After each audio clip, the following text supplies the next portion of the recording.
Vamos falar um pouquinho sobre essa sensação de não ter controle durante uma crise de ansiedade, tá? E que as crises são experiências sensoriais. Antes de percebermos o mundo racionalmente, percebemos ele afetivamente, de forma automática, ou seja, sem ter controle racional e sem nos darmos conta de tudo o que pensamos, sentimos e absorvemos. Grande parte do que sentimos a partir do que vivenciamos ficam em camadas ali bem profundas. É como se tivesse dentro da gente, mas a gente não percebesse, não se desse conta, como se a gente não soubesse mesmo. Porque o tempo e o espaço emocional é diferente do racional. Então, muitas vezes, antes do nosso racional perceber, o nosso corpo já sentiu. Muitas emoções e sofrimentos que sentimos hoje vêm de vivências do passado. Muitas delas que não conseguimos perceber e cuidar. A verdade é que somos afetados afetivamente por muitas vivências e muitas vezes achamos que não. Bloquear o sentir, viver como se coisas não te atingissem, pode até blindar o seu racional, o seu consciente, mas não impede de você absorver aquilo inconscientemente e daquilo penetrar em camadas afetivas e sensoriais profundas. Então, ao aprender a ignorar aquilo no racional, então a gente, eu me sinto bom porque nada me atinge, as pessoas acabam achando que estão livres e indiferentes e até conformadas em relação a alguns sofrimentos, a algumas vivências. Mas o corpo, ele tem uma sabedoria muito maior e eventualmente ele pode manifestar essa dor, esse sofrimento, essa vivência que você não percebeu, que te incomodava tanto, que você achou que já estava bem resolvida. E aí você tem uma crise e parece que foi do nada, mas na verdade parece que foi do nada porque é algo que você vem carregando, mas você não percebeu, tá? E é uma coisa que se manifestou de uma vivência passada no presente, alguma coisa que te machuca no presente. Mas quando vem a crise, você não consegue entender ela racionalmente, não é?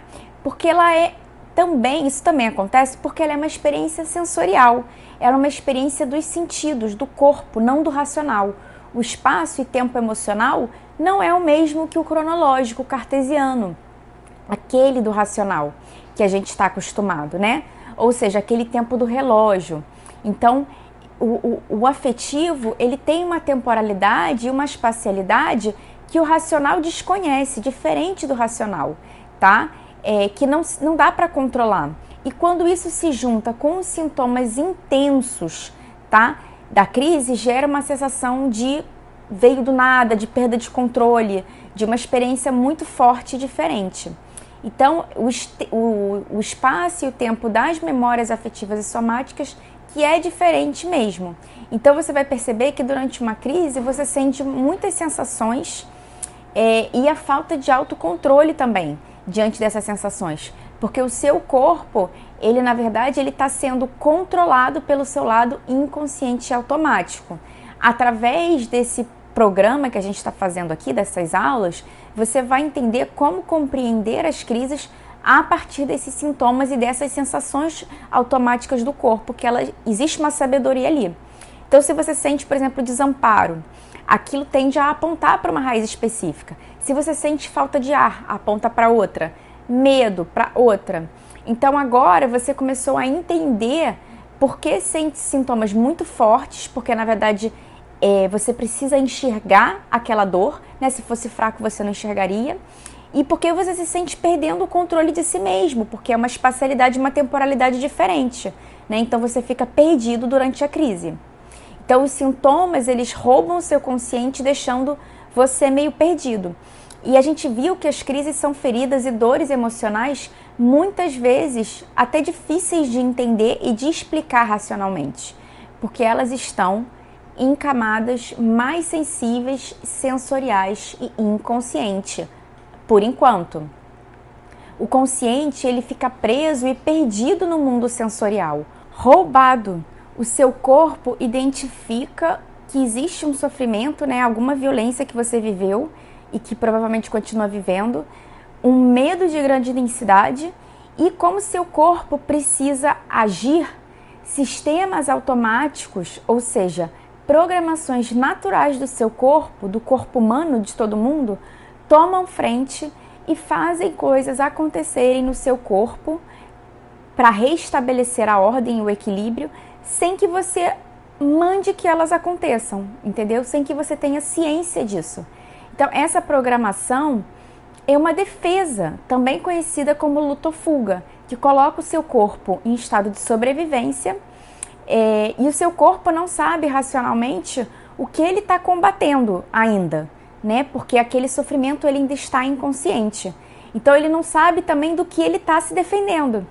E por isso ele cria um medo generalizado, ele se defende de tudo, tá? Então, além disso, também acontece um fenômeno de desassociação, ou seja, uma desassociação tempo e espaço, que se refere a uma experiência em que a pessoa se sente desconectada da realidade, do seu ambiente ou de si mesma, como se estivesse num estado assim meio de desapego, de desconexão.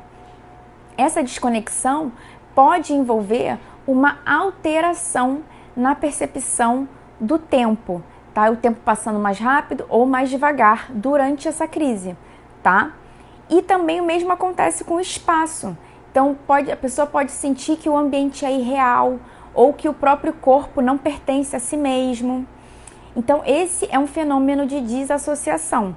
Você pode ter também percepções um pouco ilusórias, como se você se sentisse sem chão ou caindo, desequilibrado, como se o chão tivesse inclinado, inseguro. Então a dissociação, na verdade, ele é um mecanismo de defesa que o cérebro pode usar para lidar com situações de estresse e trauma intenso.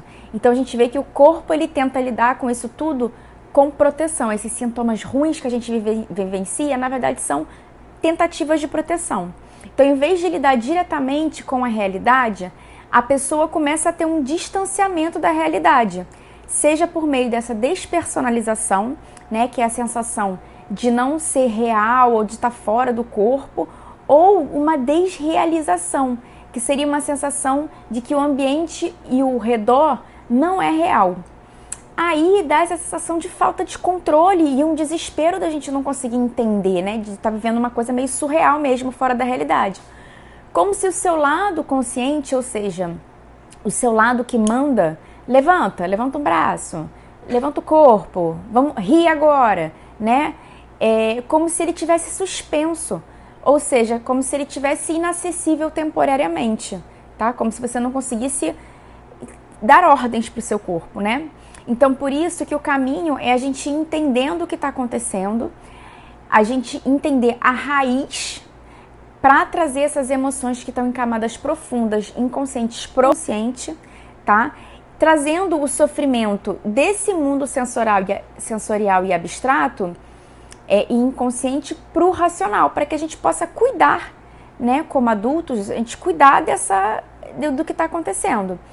E o que são atividades autônomas do corpo, que eu já falei aqui várias vezes? São atividades que têm uma sabedoria, uma programação e uma ordem própria. Como, por exemplo, batidas no coração, respiração. Você não diz assim, eu vou respirar agora, né? Corpo, respire agora. Não, o corpo faz isso sozinho.